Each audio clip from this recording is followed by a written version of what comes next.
योगी और अन्य लोग, अलग अलग तरह के दिव्यदर्शियों ने रहने के लिए हमेशा पहाड़ों को चुना, क्योंकि वो अपने चारों ओर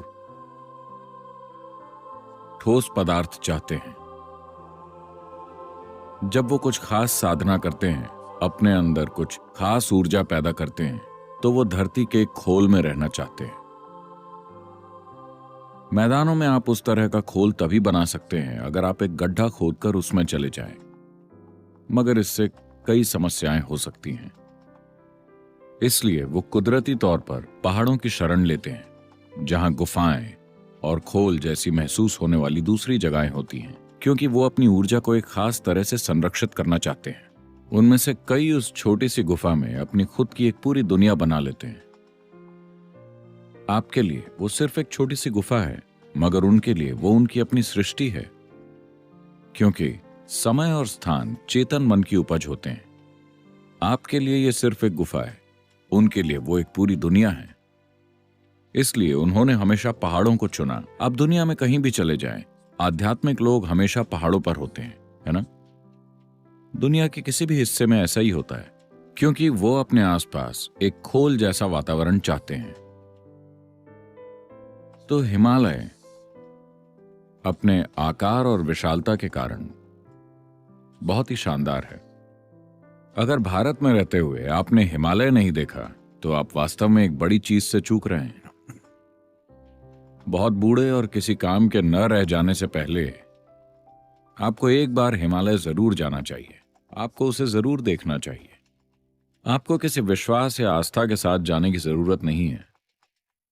बस उसका आकार ही आपको एक चींटी की तरह महसूस करा देगा। शहर में आप एक बहुत बड़े आदमी हैं, वहां जाकर खड़े होने पर आप एक छोटे से रेंगने वाले जीव की तरह महसूस करेंगे। आप एक बड़े आदमी नहीं रह जाते। वो इतना विशाल है कि उसका वर्णन करना मुश्किल है।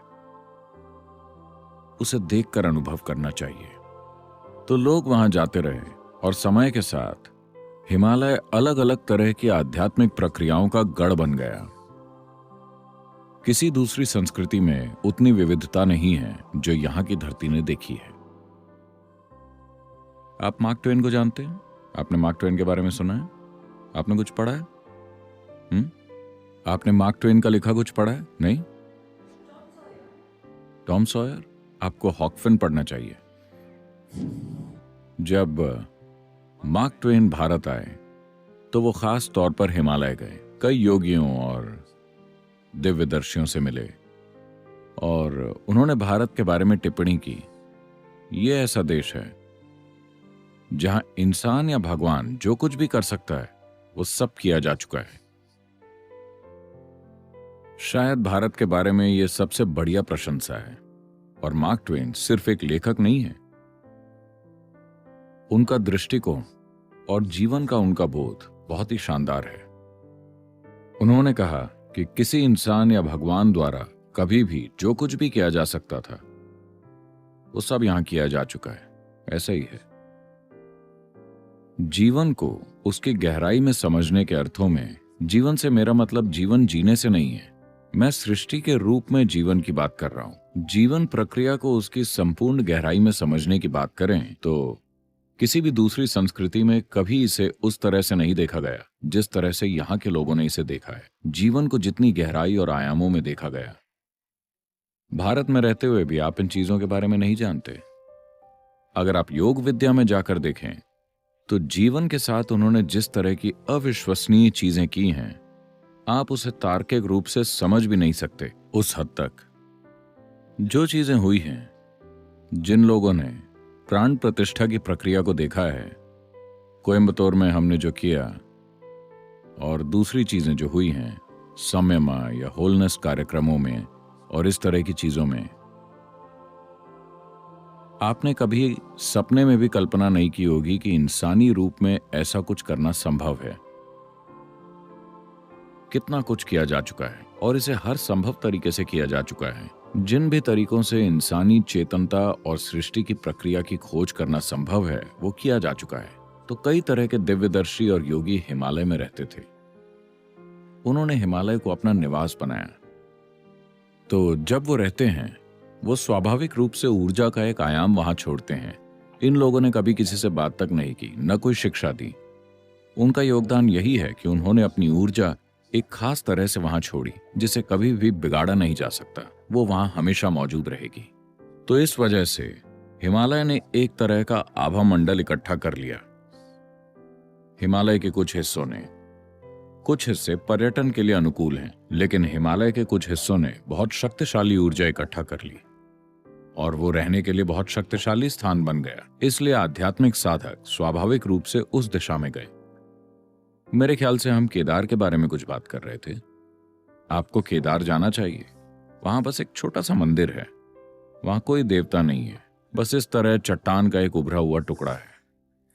Oh, it is one of the most powerful points in the world. वो दुनिया के सबसे शक्तिशाली स्थानों में से एक है। आपको किसी चीज पर विश्वास करने की जरूरत नहीं है, बस वहां जाकर बैठिए। अगर आप अपनी ग्रहणशीलता बढ़ाने पर थोड़ी मेहनत करें और फिर ऐसी जगह जाएं, तो वो आपके अंदर विस्फोट कर देगी। हिमालय को ये ख्याति और आकर्षण इसलिए मिला क्योंकि बहुत सारे लोगों ने इसे चुना। ये किसी भंवर जाल की तरह है। ये धरती की कोख में वापस जाने जैसा है। आप गोल गोल गोल गोल एक घाटी से दूसरी घाटी, दूसरी घाटी से तीसरी घाटी घूमते रहते हैं। ये लगातार चलता रहता है। आप चाहे कितनी भी गाड़ी चला लें, ये आगे बढ़ता जाता है। ये इस तरह है कि अभी हम ड्राइव कर रहे हैं, मगर जब लोग पैदल जाते थे तो आप उनके अनुभव की कल्पना कर सकते हैं। कल्पना करके देखिए, कोई सड़क नहीं, कुछ नहीं, और आप हिमालय पर चढ़ रहे हैं। जो लोग हिमालय की यात्रा कर चुके हैं, मान लीजिए आप केदार या बद्री जा रहे हैं नई दिल्ली से, आप उस अनुभव की कल्पना कर सकते हैं। आपको पता नहीं कि आप किस जगह पर हैं। आप अंदर घुसते जाते हैं। ये करीब करीब धरती की कोख में जाने जैसा है। लोगों ने इसका अनुभव इसी तरह किया, इसलिए अधिक से अधिक लोग वहां पहुंचे।